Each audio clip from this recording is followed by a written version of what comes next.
আর একটা নতুন blog share করছি। আজকে হঠাৎ করে মেহমান চলে আসছে। মেহমানের জন্য কি রান্না করব, তাড়াতাড়ি করে গরু মাংস ভিজিয়ে দিয়েছিলাম। আসলে মনে হয় গরু মাংসটা খুব শর্ট করে রান্না হয়ে যায়, সময় বেশি লাগে না।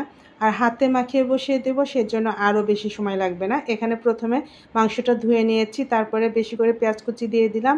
আর যা মশলা লাগে, তেজপাতা, দারচিনি, এলাচ, পরিমাণ মতো লবণ এবং শুকনো মরিচের গুঁড়ো, হলুদের গুঁড়ো, জিরের গুঁড়ো সব কিছু দিয়ে একসঙ্গে সরিষার তেল দিব, দিয়ে ভালো করে মাখিয়ে কিছুক্ষণ রেখে দিব। আর পাশে অন্য কাজগুলো করে নেব, কারণ গরু মাংস রান্না করলে খুব সহজে অন্য কাজগুলো করা যায়।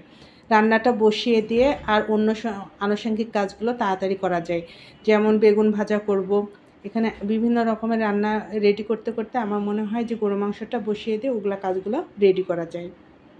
এখন গরু মাংসটা সব মশলা দেওয়া হয়ে গেছে, ভালো করে মাখিয়ে নিব। মাখিয়ে নিয়ে এটা একটু কিছুক্ষণ রেখে দিব, 10 মিনিটের মতো, মানে মশলাটা একটু সেট হবে এবং রান্নাটাও ভালো লাগে। এটা মাখিয়ে পাশে রেখে দেব, দিয়ে অন্য অন্য কাজগুলো শর্ট করে নেব। আজকে গরু মাংস, বেগুন ভাজা, মাছ ভুনা, এর সঙ্গে থাকবে খিচুড়ি। আমার মনে হয় খিচুড়ি রান্নাটাও খুব তাড়াতাড়ি হয়ে যায়, একটু ভেজে বসায় দিলেই রান্নাটা শেষ। সব রান্নায় কম বেশি সময় লাগে, তারপরে মনে হয় যে এগুলাই তাড়াতাড়ি রান্নাটা হয়ে যায়। মেহমানের জন্য, আপ্যায়নের জন্য হঠাৎ করে এটাই পারফেক্ট। এখন চুলায় বসিয়ে দিলাম, দিয়ে এখন কিছু কাঁচামরিচ দিয়ে দিলাম। আর কিছুক্ষণ থাকলেই মাংসটা হয়ে যাবে, কারণ এখানে ঝোল রাখবো না।